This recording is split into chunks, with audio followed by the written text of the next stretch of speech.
Ya, sekarang bagaimanakah bentuk umum dari persamaan Schrödinger pada ruang tiga dimensi? Nah, kita ingat bahwa bentuk umum ya, bentuk secara umum persamaan Schrödinger diberikan oleh hubungan berikut, yaitu I habar dikalikan dengan turunan parsial psi atau fungsi gelombang terhadap waktu sama dengan Hamiltonian dikalikan dengan psi atau Hamiltonian yang dioperasikan terhadap fungsi gelombang. Nah, kalau misalkan sekarang bentuk ini kita breakdown lagi ya, kita memiliki bentuk berikut, yaitu I habar, kemudian turunan parsial psi terhadap waktu, sama dengan, nah sekarang Hamiltonian-nya kita breakdown menjadi seperti berikut, yaitu operator P ya, atau operator momentum kuadrat per 2M, kemudian dikalikan dengan fungsi gelombang, ya, fungsi gelombang ditambah dengan V ya. Nah, V di sini atau potensial ya merupakan fungsi tiga dimensi juga ya. Jadi dia merupakan fungsi X, Y, dan Z ya dikalikan dengan psi. Kalau misalkan kita breakdown lagi secara khusus ya, ini adalah 1/2M, kemudian P kuadrat ini adalah dot product ya, atau perkalian dot dari dua operator momentum ya. P dot P psi ya, di mana psi atau fungsi gelombang ini kita operasikan dulu terhadap P yang pertama atau yang sebelah kanan ini ya. Ditambah dengan V ya, untuk mempersingkat waktu saya hanya tulis V dikalikan dengan fungsi gelombang. Nah, bentuk ini atau bentuk perkalian dot product ini ya, kalau kita breakdown secara khusus di sini memiliki bentuk sebagai berikut ya, yaitu minus I habar ya, do x ya, do y, do z ya.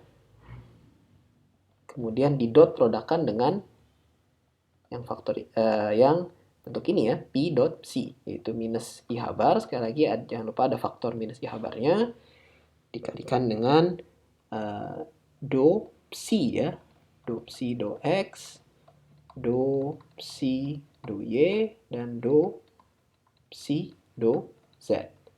Nah, kalau misalkan bentuk ini ya, bentuk ini kita selesaikan, maka kita akan mendapatkan hubungan sebagai berikut, yaitu minus H bar kuadrat per 2M ya, dikalikan dengan do kuadrat do x kuadrat, ditambah do kuadrat per do y kuadrat, tambah dengan do kuadrat per do z kuadrat ya, dikalikan dengan psi ya, ditambah V dikali psi ya.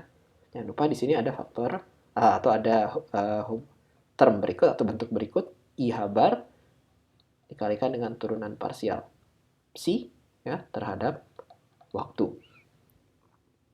Nah, di sini ya, bentuk ini kita ingat dari bahasan kalkulus vektor ya, atau mungkin dari kuliah medan elektromagnetik ya.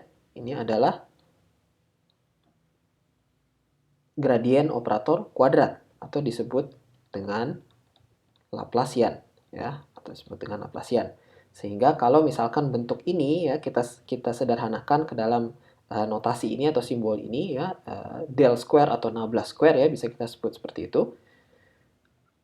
Kita bisa tuliskan bentuk dari persamaan Schrödinger pada ruang tiga dimensi adalah sebagai berikut, yaitu I habar do psi do t sama dengan minus H kuadrat per 2M nabla kuadrat ya, atau del kuadrat psi ditambah dengan V dikali psi ya. Nah, ini bentuk umumnya ya. Bentuk umum dari persamaan Schrödinger pada ruang tiga dimensi. Nah, yang perlu sedikit ditekankan di sini adalah nabla square ini ya, nabla square ini merupakan operator geometri ya. Karena dia merupakan operator geometri, jadi dia tidak bergantung terhadap bentuk dari persamaan diferensial parsial ya yang ingin kita selesaikan. Jadi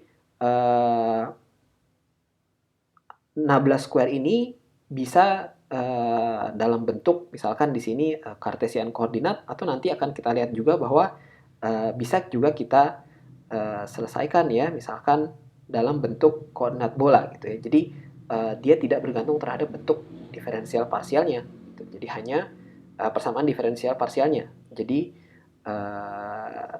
dia transferable ya, baik itu dalam bentuk koordinat kartesiannya ataupun dalam bentuk koordinat bola atau spherical coordinate, sebagaimana nanti akan kita bahas.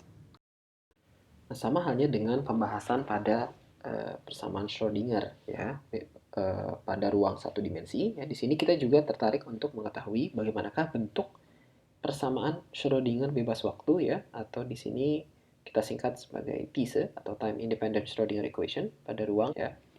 Nah, kita tuliskan dalam bentuk umumnya dulu ya, dari persamaan atau dari slide sebelumnya kita memiliki hubungan berikut IH bar turunan parsial C terhadap T sama dengan minus H kuadrat per 2M operator Laplacian atau del square ya, dioperasikan terhadap C atau fungsi gelombang kita, kemudian ditambahkan dengan V dikali C ya.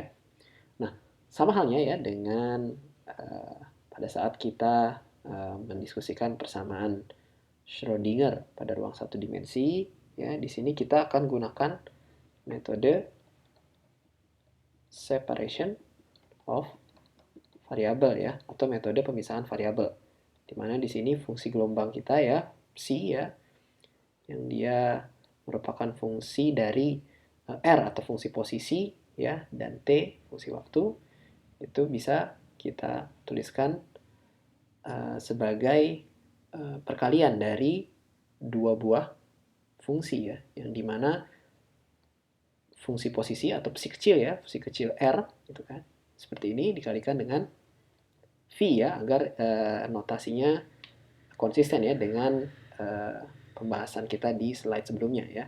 Jadi psi kecil e merupakan fungsi posisi saja ya, psi R, dan V di sini merupakan fungsi dari waktu ya. Nah, kemudian kalau misalkan saya substitusikan ya persamaan ini ke dalam bentuk persamaan Schrödinger di atas ya, maka saya akan mendapatkan hubungan seperti ini, yaitu psi ya, di sini psi ya dikalikan dengan IH bar. Nah, D di sini ya, turunan di sini menjadi turunan total ya, tidak lagi turunan parsial ya, D V ya per D ya, tidak do lagi, do V per do T sama dengan minus H kuadrat ya per 2M, kemudian fungsi psi di sini keluar ya, V di sini keluar 16 square dikalikan dengan fungsi posisi ya, fungsi posisinya saja psi kecil ditambah V psi V ya. Kemudian kita sederhanakan ya bentuk ini dengan membagi kedua sisi dengan psi dan V, maka kita dapatkan IH bar per V ya dikalikan dengan turunan V terhadap T sama dengan 1 per psi ya, di sini 1 per psi, 1 per psi ya, kemudian minus H kuadrat per 2M del square psi ditambah V dikali psi. Oke. Nah, ingat bahwa agar persamaan ini berlaku ya, agar kedua bentuk di sebelah kiri dan sebelah kanan itu nilainya sama, maka keduanya haruslah bernilai konstan. Nah, pada pembahasan persamaan Schrödinger ya, pada ruang satu dimensi, kita ingat kita mengambil konstanta pemisahan variabel berupa E ya. Nah, kita tahu bahwa E di sini ya nantinya merupakan suatu konstanta yang memang memiliki artifisis berupa energi ya. Makanya di sini konstanta dari pemisahan variabelnya kita ambil sebagai E.